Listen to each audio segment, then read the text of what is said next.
নমস্কাৰ ইংৰাজীৰ এটা সৰু আৰু important topic by the time আমি কেনেদৰে ইংৰাজী বাক্যবোৰত ব্যৱহাৰ কৰিম বা কি অৰ্থত ব্যৱহাৰ কৰিম এই সকলোখিনি কথাৰ বিষয়ে মই আজি আপোনালোকক কম এই ভিডিঅ'টোৰ জৰিয়তে গতিকে ভিডিঅ'টো ইন্টাৰেষ্টিং হ'ব আৰু আপোনালোকে এই ভিডিঅ'টোৰ পৰা জানিব পাৰিব বাই দি টাইম আমি কেনেদৰে ইংৰাজী বাক্যবোৰত ব্যৱহাৰ কৰিব পাৰোঁ ভিডিঅ'টো স্কিপ নকৰিব শেষলৈকে চাব আৰু লাইক আৰু শ্বেয়াৰ কৰি যাবলৈ সমুলি নাপাহৰিব আৰু যদি চেনেলটো সাবস্ক্ৰাইব কৰা নাই প্লিজ সাবস্ক্ৰাইব কৰি লৈ অল নটিফিকেশন অন কৰি লব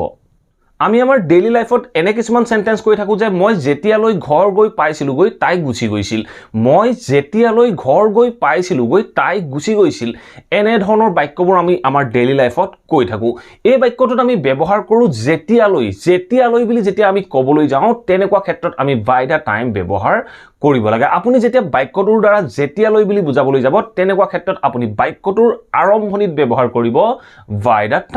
দা টাইম ব্যৱহাৰ কৰি আমি সেন্টেন্সখিনি ফৰ্ম কৰিব লাগে আমি কেনেদৰে ফৰ্ম কৰিম তাৰ 2-4টা এক্সাম্পল চাওঁ যাতে আপোনালোকে অতি সহজে বুজিব পাৰে ফাৰ্স্ট এটা এক্সাম্পল ক'ব পাৰো যে আপুনি যেতিয়ালৈ এই ভিডিঅ'টো চাই শেষ কৰিব আপুনি ইয়াৰ ব্যৱহাৰৰ বিষয়ে শিকিব আপুনি যেতিয়ালৈ এই ভিডিঅ'টো চাই শেষ কৰিব আপুনি ইয়াৰ ব্যৱহাৰৰ বিষয়ে শিকিব সো বাক্যটো মই কোন টেন্সত কৈছো মই ফিউচাৰ টেন্সত কৈছো সো ফিউচাৰ টেন্সত কলো বাক্যটোত আমি ব্যৱহাৰ কৰিছো আপুনি যেতিয়ালৈ ভিডিঅ'টো চাই শেষ কৰিব এই দুইটা বাক্য ফিউচাৰ টেন্স হলো বাক্যটোৰ যেটো প্ৰথম অংশ বা প্ৰথম ক্লোজ থাকে যেটো ক্লোজ বাই দা টাইমৰ লগত ইউজ হৈ থাকে সেই ক্লোজটো হদায় আমি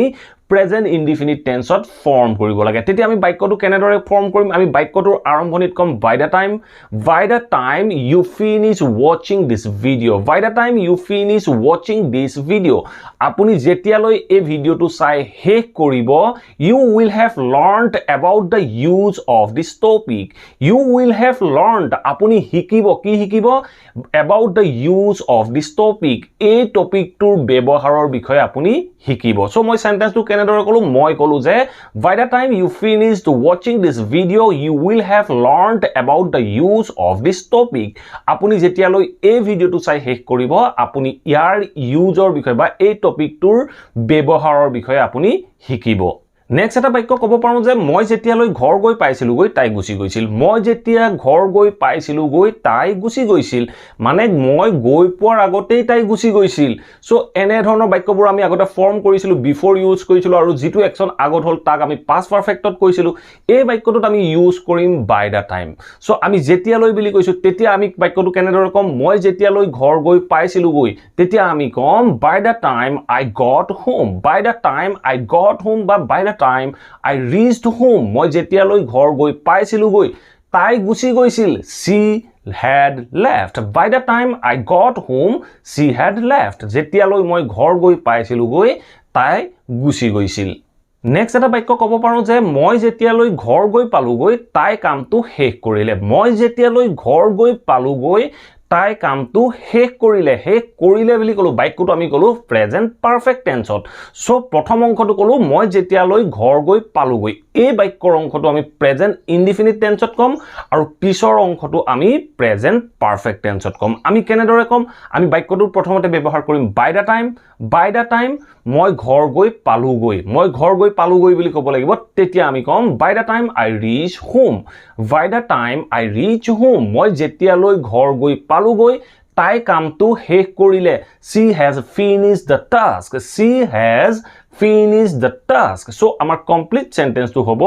by the time I reached home she has finished the task মই যেতিয়ালৈ ঘৰ গৈ পালো গৈ তাই কামটো শেষ কৰিলে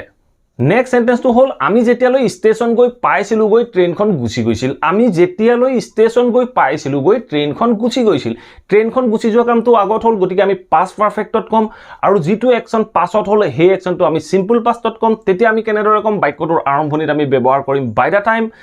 time we reach the station আমি যেতিয়ালৈ ষ্টেচন গৈ পাইছিলো গৈ দা ট্ৰেইন had left ট্ৰেইনখন গুছি গৈছিল সো আমাৰ কমপ্লিট সেন্টেন্সটো হল by the time we reach the station the train had left আমি যেতিয়ালৈ ষ্টেচন গৈ পাইছিলো গৈ ট্ৰেইনখন গুচি গৈছিল এনেদৰে আমি ইংৰাজীৰ বিভিন্ন বাক্যত বাই দা টাইম ব্যৱহাৰ কৰিব পাৰোঁ আপোনালোকক যিটো টেন্সত দৰকাৰ সেই টেন্সতে আপোনালোকে বাক্যবোৰ ফৰ্ম কৰিব পাৰে আশা কৰোঁ এই ভিডিঅ'টো আপোনালোকে ভাল পালে আৰু এই ভিডিঅ'টোৰ পৰা আপোনালোকে নিশ্চয় জানিব পাৰিলে আমি বাই দা টাইম ইংৰাজী সেন্টেন্সবোৰত কেনেদৰে ব্যৱহাৰ কৰিব পাৰোঁ যদি ভিডিঅ'টো ভাল পালে প্লিজ ভিডিঅ'টো লাইক কৰিব আৰু সকলোৰে মাজত ভিডিঅ'টো শ্বেয়াৰ কৰি যাবলৈ সমূলি নাপাহৰিব আৰু যদি আপোনাৰ কিবা টপিক আছে then let me know in the comment box below আৰু যদি চেনেলটো সাবস্ক্ৰাইব কৰা নাই প্লিজ সাবস্ক্ৰাইব কৰি অল নটিফিকেশন অন কৰি ল'ব মই যেতিয়াই এনে ধৰণৰ ইংলিছ লাৰ্নিঙৰ ভিডিঅ' আনিম আপোনালোকে নটিফিকেশন পাব আৰু ভিডিঅ'বোৰ আপোনালোকে টাইম মতে চাব পাৰিব thank you for watching this video'